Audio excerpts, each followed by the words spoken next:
pride of the American fleet. The most sophisticated warship ever built, equipped with devastating firepower.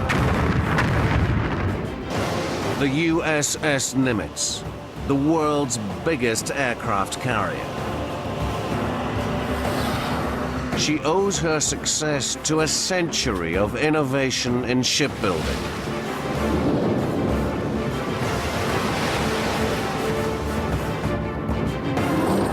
There have been 7 key stages in the development of aircraft carrier design, and 7 key carriers. At the heart of each vessel lies a major technological advance that allowed them to increase in size. One by one, traveling up the scale, we'll reveal the thinking behind each breakthrough. 7 ingenious leaps from big to bigger into the world's biggest.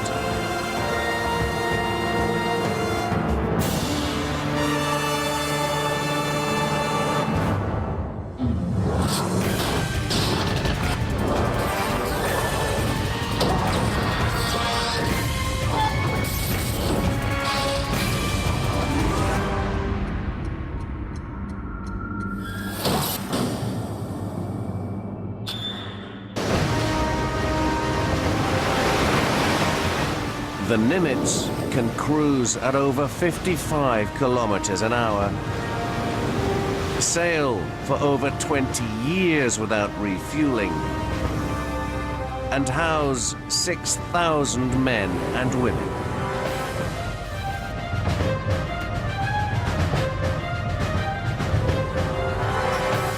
She can detect threats over 500 kilometers away and launch a supersonic fighter every 20 seconds to intercept them. She is a masterpiece of military engineering. To understand how the Nimitz became the most powerful warship ever built means traveling back to 1916.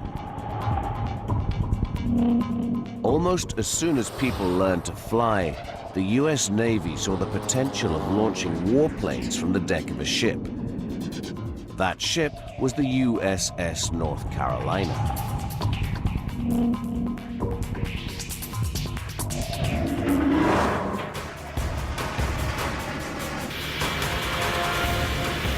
Reaching takeoff speed requires a long runway.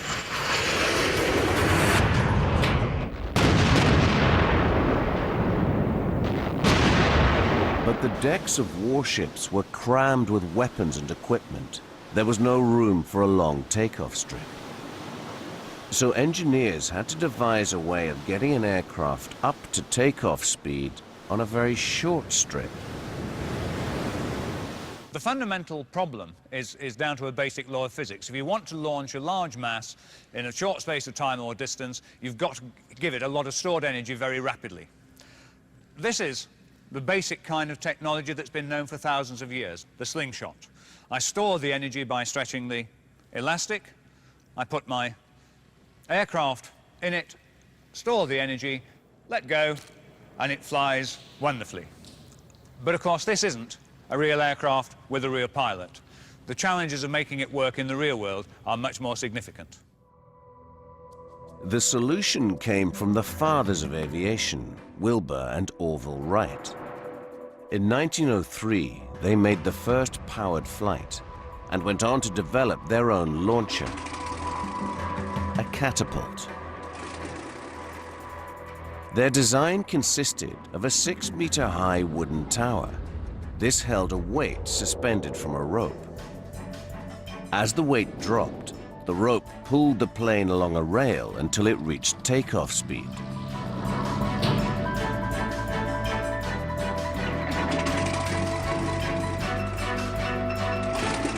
The Wrights offered their launching system to the US Navy.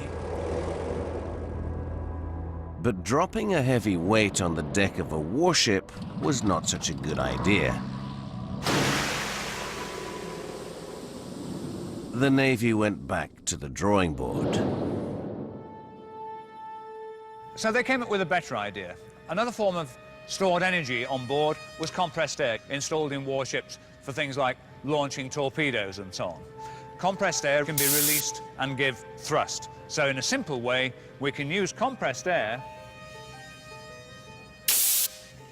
to release an aircraft from a warship. In 1916, the US military tried out the idea on the battle cruiser USS North Carolina. Engineers built a 30-meter steel track at the stern of the ship.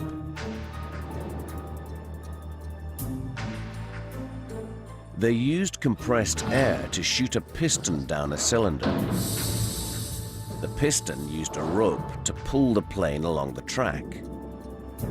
But compressed air alone was not powerful enough to launch an 800-kilogram plane. To speed it up, they fed the cable through a system of pulleys. These multiplied the force and increased the plane's speed sevenfold.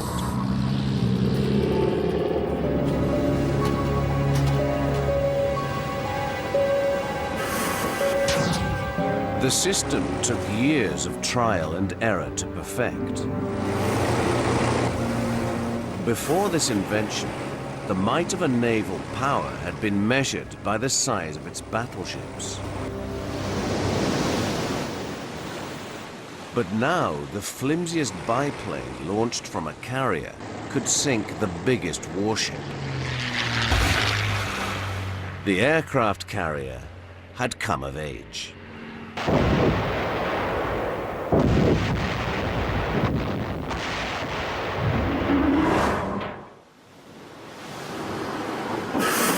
Today, catapults are at the working heart of the USS Nimitz. Without the catapults, we have no other means of getting the aircraft off to do their missions. It's basically just a giant slingshot. It's the task of the shooter to tune the catapult to launch aircraft of different sizes. As a shooter, my job is to take the weight of the aircraft and the wind that we actually have over the deck and use that to determine a setting that we put into our catapult system to shoot it off the front. Lieutenant Kozlowski adjusts her catapult to launch a series of F-18 fighters. Each catapult has enough muscle to throw a Land Rover a kilometer. The secret of its power lies hidden beneath the deck. Instead of complicated pulleys and wires, the Nimitz has a pair of cylinders slung below its runway. Inside these cylinders are pistons. The pistons connect to the plane through slots at the top of each cylinder. They fill the cylinders with pressurized steam, which shoots the pistons and the plane forward.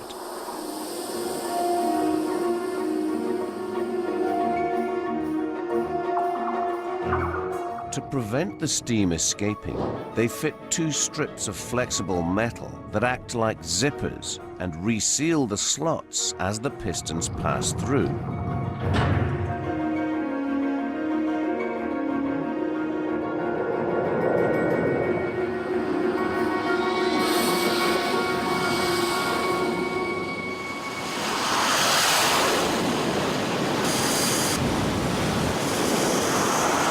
They'll salute us before we send them off the bow, telling us that they're ready to go. And then we'll hit the fire button.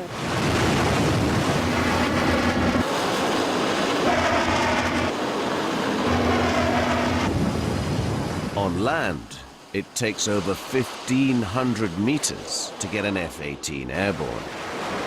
But the steam catapult does it in less than 100.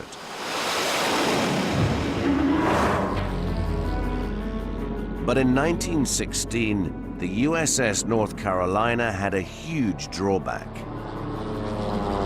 No deck for her planes to land on. So they had to land on the sea and then be winched back on board again. Hardly practical for a ship at war. Solving the problem would require British ingenuity and a new kind of ship.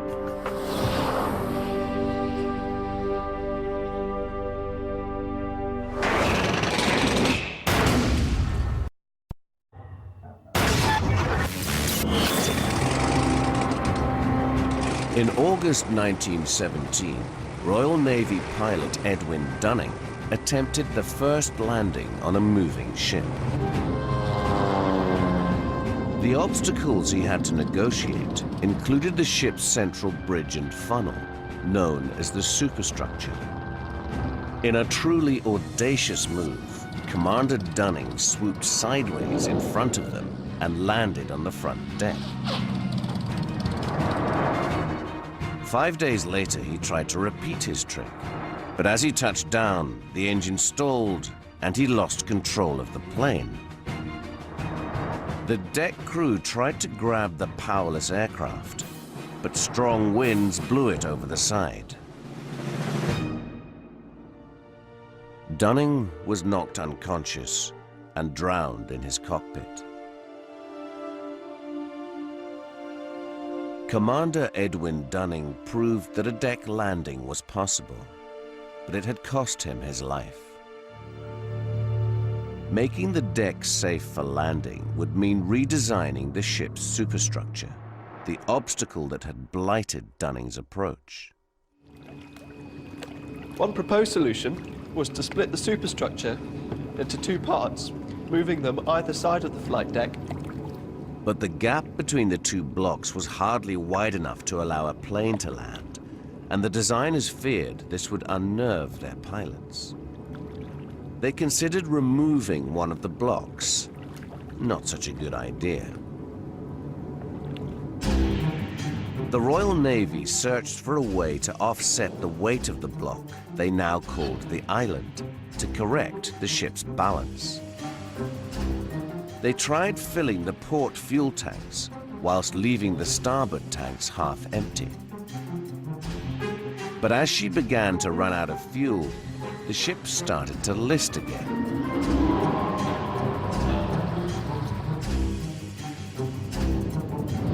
Then they tried moving the entire hangar to port, leaving behind an empty space. But the crew soon filled the void with equipment, and the ship regained its starboard list.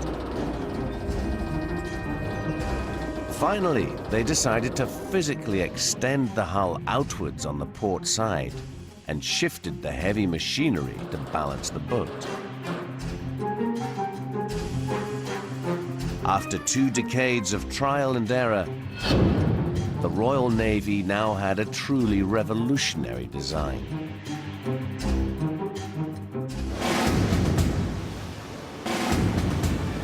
HMS Ark Royal was launched in 1937.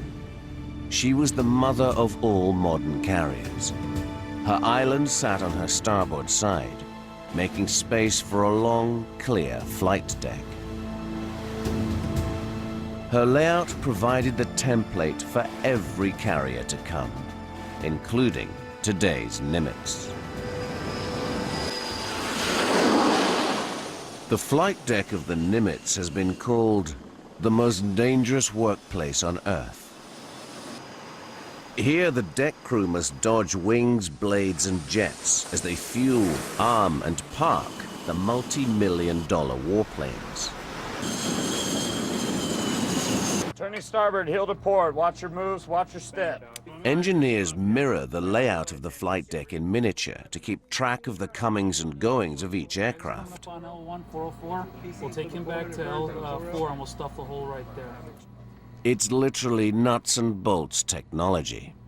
This is the Ouija board. This is a miniature version of the flight deck, and these little plastic pieces that we have here keep track of aircraft that we actually have out on deck. Now these nuts and bolts, they represent different things. This means that it needs an aircraft that needs to be turned, its engines turned, and then this one means it needs fuel. It helps us keep track of everything going out on the flight deck since it moves at such a fast pace out there. They're constantly updating this board. Got to get him out. I got to clean up L4. I've got to drop this guy down off into the hangar. And if you want, you can put 203 on the elevator. It really doesn't matter to me. This is always reliable. If we have a power outage, I can always rely on this being up and running. Hey, before you put something in L1, make sure it's got missiles on it, right? The Nimitz can operate more aircraft than any other carrier in the world. Up to 90 warplanes. In 1938, the biggest British carrier could only handle about 50 aircraft. American admirals wanted to double that number. But there wasn't enough room in their hangar to store the planes, even with their wings folded.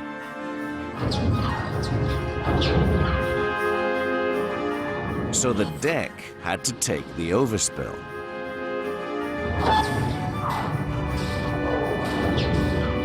This was potentially disastrous if an aircraft misjudged its landing. To solve the problem, the US Navy had to look to the past for inspiration.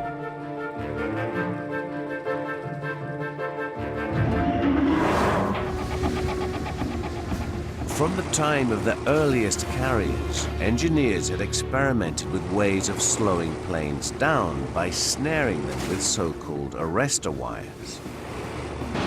Well, the earliest systems consisted simply of ropes attached to pairs of sandbags.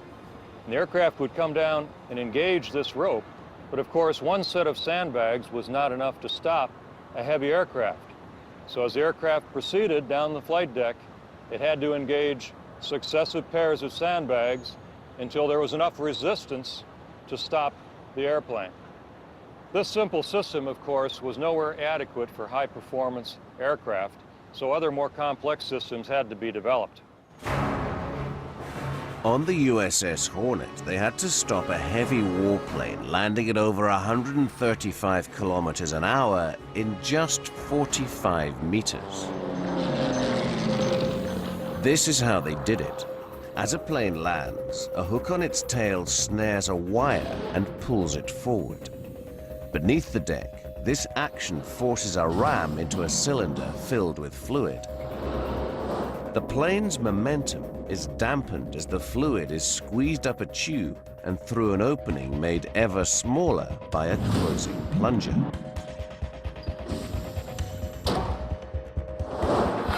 An elegant idea, but in practice, snagging a single wire proved difficult for pilots to do.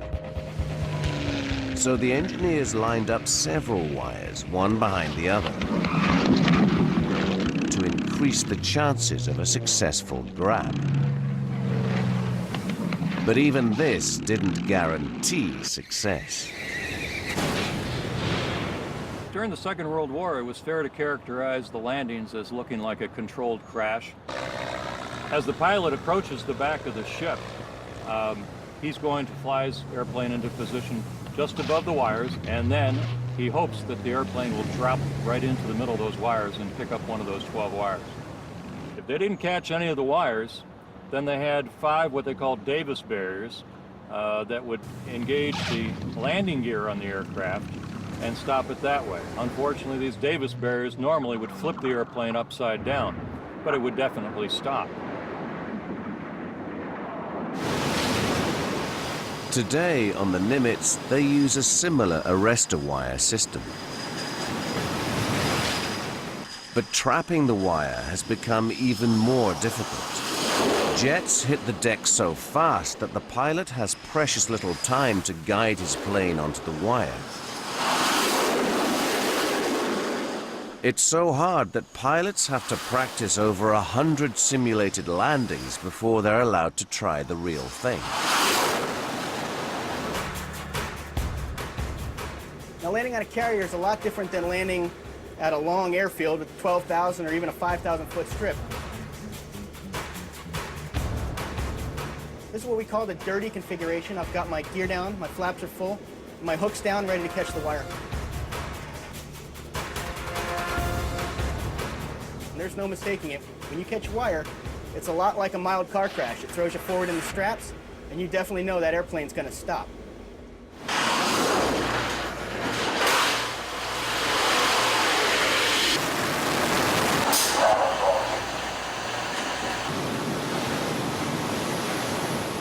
The jets landing on the Nimitz push its arrestor system's braking power to the limit.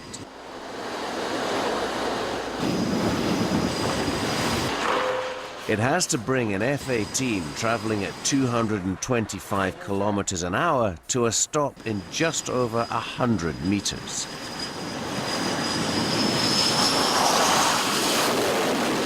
About the length of a football pitch.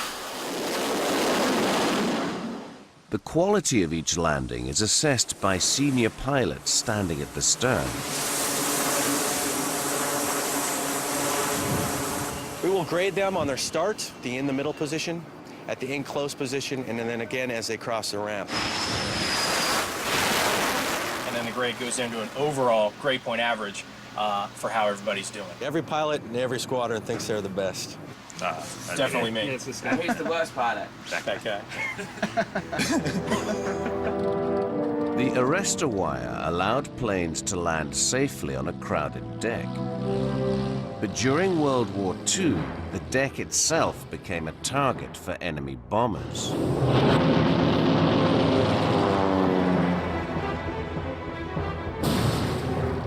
Protecting the ship from bombs would demand a total rethink, and was to double the size of the aircraft carrier.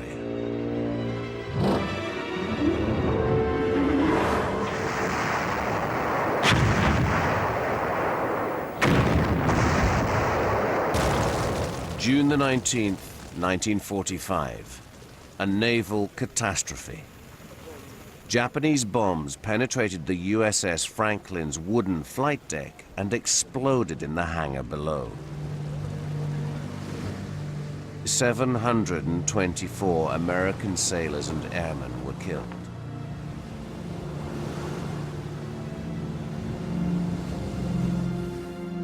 The US Navy resolved never to allow this to happen again.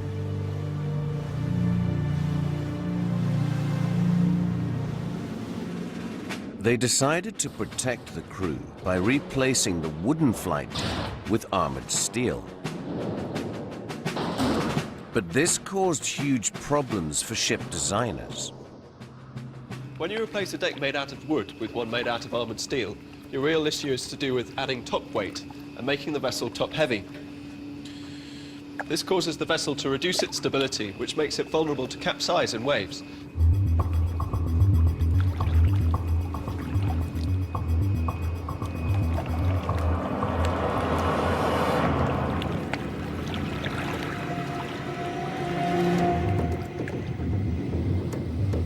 To make the ship more stable, the hull has to be made wider. But a wider hull meets more resistance than a thinner one and impedes the ship's movement through the water. To restore speed, they had to make the hull more streamlined. This made the ship longer, but also heavier.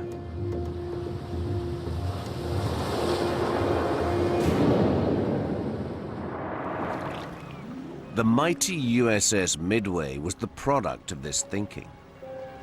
She weighed almost twice as much as her predecessors, and for the 10 years after the Second World War, she was the largest ship in the world.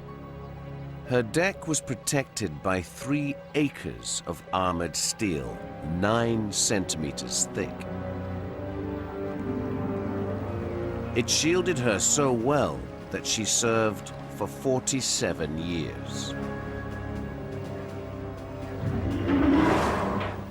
The deck of the Nimitz is also made of steel, but it isn't armor-plated. It doesn't need to be. No attacking aircraft should ever get close enough to drop a bomb on it. Layer upon layer of high-tech protection stands in the way. First, long-range radar scans the sky for intruders. Should there be any, she directs her fleet of F-18 fighters to intercept and destroy them. If an enemy missile does get through, it will meet her next line of defense. A ring of missile-armed warships. Finally, the Nimitz can unleash her own missiles, each capable of destroying anything that gets within 8 kilometers.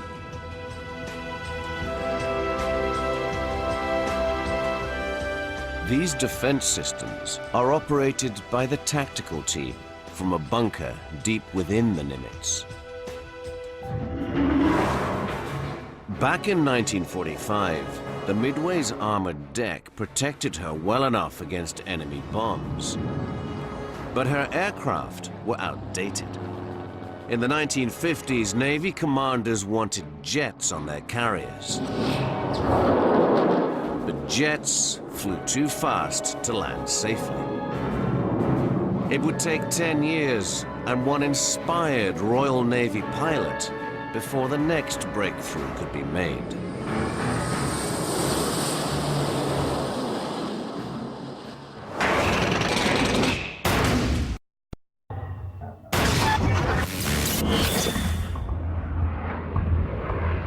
In December 1945, a jet managed to land on a carrier for the first time. It was an extraordinary feat of flying by Eric Winkle Brown, the Royal Navy's top test pilot. But it was a one-off. That aircraft there is the aircraft that Winkle Brown landed in December 1945 and made carrier aviation with jet power fundamental to any modern Navy. It also identified that there were a batch of new problems to be resolved. The main problem was that fast jets also had to land fast. This left their pilots less time to find the correct angle of approach. If they came in too steep, the aircraft would hit the deck too hard. But if their approach was too shallow, they risked clipping the stern of the ship. Engineers discovered the optimum angle of approach for a safe landing was 3 degrees. But it was almost impossible for a pilot to get this right every time.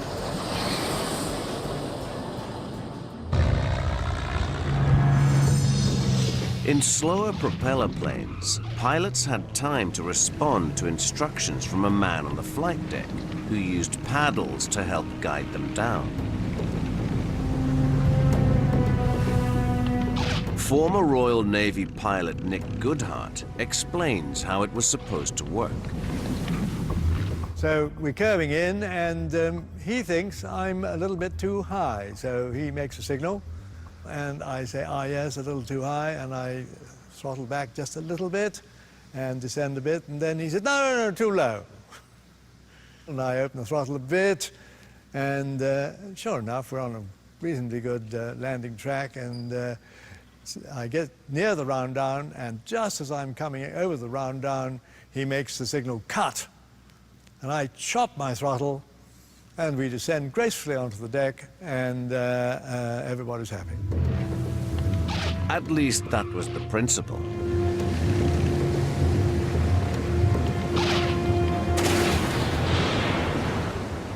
But Goodhart discovered it was a very dangerous procedure. In fact, we lost so many pilots that way that it exceeded by far the number who were killed by the enemy in the war. Appalled by such losses, Goodhart himself came up with a simple idea that enabled the pilot alone to find and follow the correct angle of descent. We've got this rig set up here, which was the rig that I used originally in my boss's office.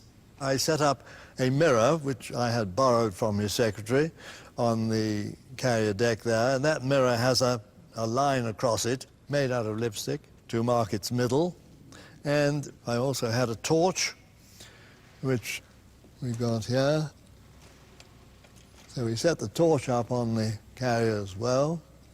And then we invited his secretary to come in, and I said to her, look, now your job is, as a pilot, is to see the reflection of the torch in the mirror and walk very slowly towards it, keeping the reflection on the line. By keeping the light level with the lipstick line, the secretary, like the pilot, would naturally follow the correct angle of descent. Translated onto a ship, this is what's happening. The torch is represented by 4 lights fixed to the deck. Beyond them is the mirror. A row of lamps represent the lipstick line. As the plane approaches, the beam from the deck lights reflects back to the pilot at an angle of 3 degrees. So if the pilot keeps this reflection in the center of the mirror, he will come down at the right angle. But it's not as simple as that.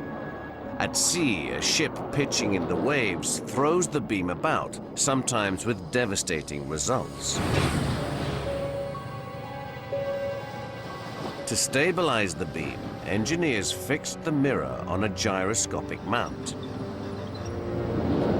Now a plane could safely follow the right line of descent, however rough the sea.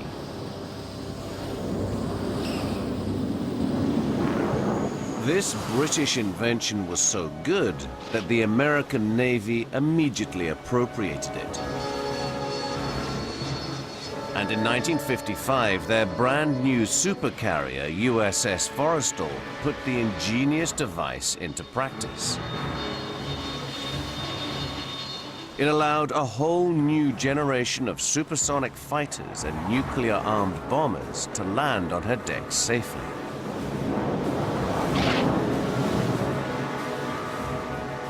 Today on the Nimitz, they use an improved version of Admiral Goodhart's landing aid.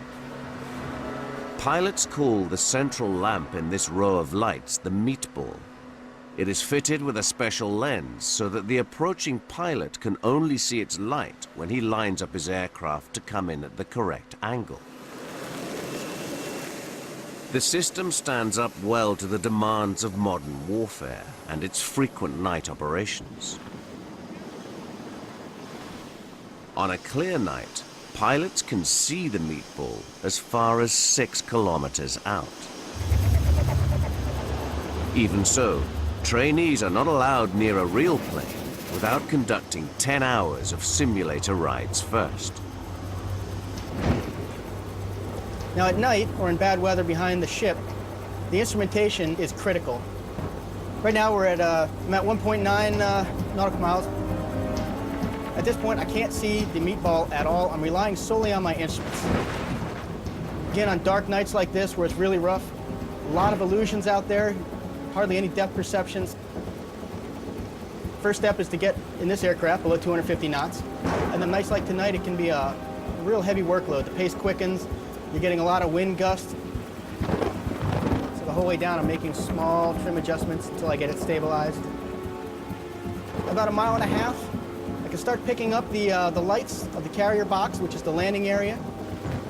It's a great feeling when you pick up the meatball because now you know you have a good visual indication to the proper landing point. Right now, it's showing me a little high, but it's coming down into burner. There's a good trap.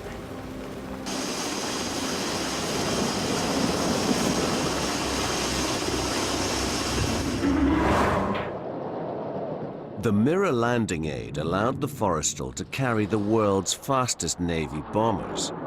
But as a fighting ship, she had a severe limitation.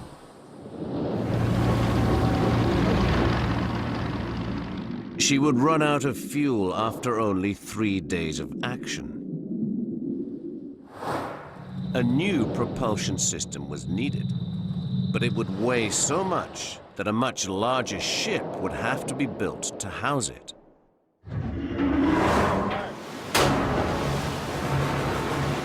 This is the start of a dangerous operation for any carrier, refueling at sea.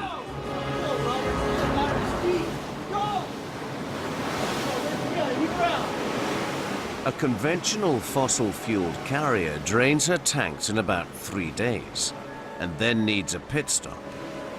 But it's not just a matter of a quick top-up. First, the crew has to use a pilot rope to pull across the fuel line.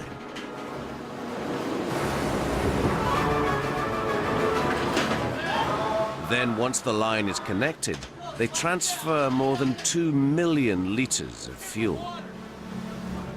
The process ties the carrier to a slow tanker and leaves both vulnerable to attack by enemy aircraft and submarines for several dangerous hours. There had to be a better way.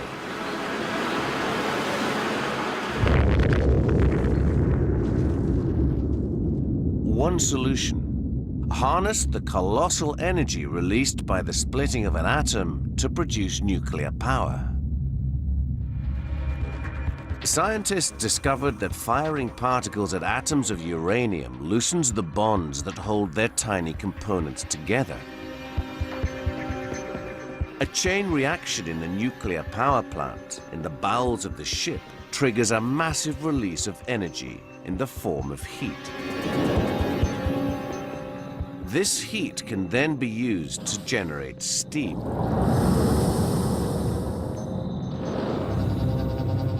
Shooting the steam through a turbine forces its blades to rotate at high speed.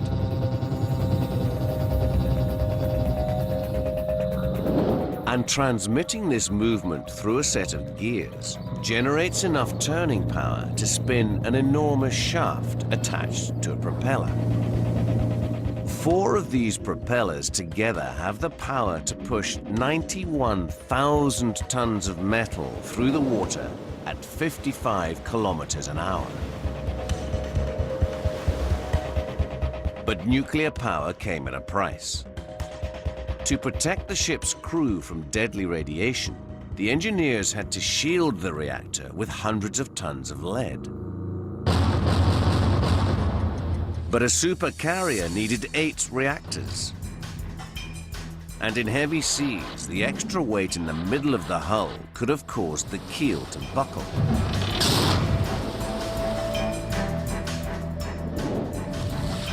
So they strengthened the keel with a honeycomb structure of steel cells.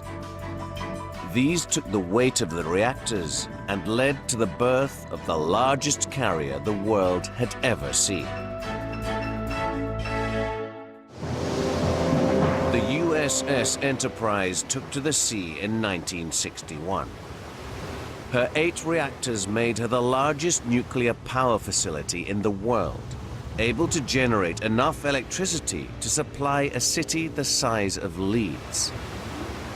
And she had one colossal advantage over conventionally powered carriers of the day.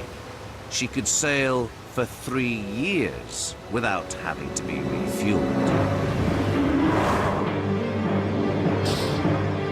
Today, a Nimitz Class supercarrier only needs to be refueled once every 20 years. And just 2 modern reactors supply her with all the power she needs. The space that once might have been used to store fuel for her engines is now used to store fuel and ammunition for her jets. Her reactors send electricity down 1,500 miles of cables to support this city in the sea. 6,000 heads lie on 14,000 pillowcases between 28,000 sheets. Each day, cooks prepare 18,000 meals from their supply of 120,000 eggs, 15,000 kilos of potatoes, and 11,000 kilos of meat. But it can be a lonely place. The worst thing about it, being on the Nimitz, would probably be being away from family. Being away from home. It's the same day over, Groundhog Day. Every day is Groundhog Day. We always joke about it. Every day's Monday. The camaraderie of the pilots out here is probably the only thing that makes it so you can survive with your sense of humor and with your sanity. Over the past 30 years, this floating community has demonstrated its prowess by delivering air power straight to the heart of the enemy. The Nimitz was commissioned in 1975. She proved so successful that the US Navy would want 9 more like her. But it took a long 7 years before the first one was built and ready for service. And there was only one dry dock in the whole of America big enough to handle a Nimitz carrier. There had to be a quicker way of building the carriers of the future.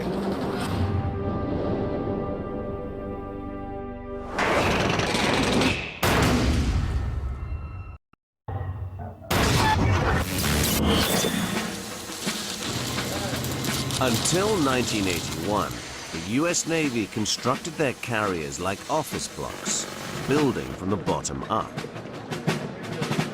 Each one contained enough cable to stretch from London to Moscow, used 45,000 tons of steel, and needed an army of workers. A huge range of craftsmen were involved. Boilermakers, shipwrights, carpenters, electricians, and so on.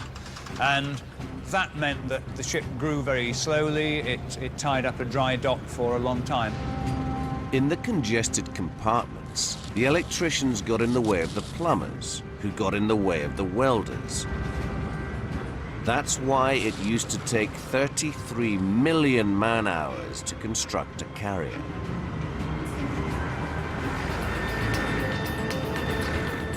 Today, they build Nimitz carriers on the dockside, section by section, and then weld the pieces together afterwards.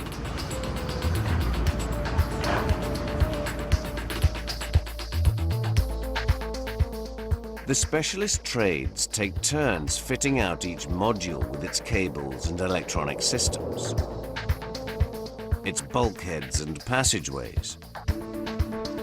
And as they are no longer in each other's way, they build the ship much faster.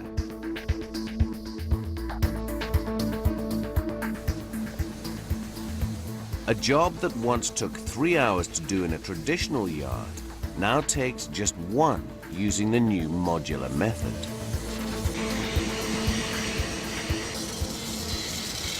So they're very, very large pieces that go together. The improvements in computer design, the ability to reduce the number of pieces that go together, it's going to be a heck of a lot more efficient. They use the biggest crane in the Western Hemisphere to move the modules into position. 161 modules come together to make a carrier. Each can weigh up to 850 tons. Moving the modules pushes the gantry crane close to its lifting capacity. On July the 8th, 2006, workers craned the final piece of the jigsaw into place. It is the carrier's mighty 700-ton nerve center.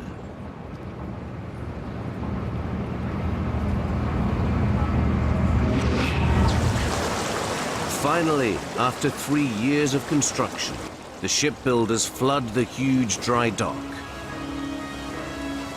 Mission accomplished. The latest and last of the Nimitz class of carriers takes to the water.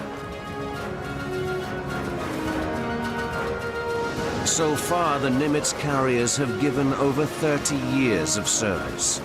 They remain unchallenged as the biggest and most advanced warships in the world.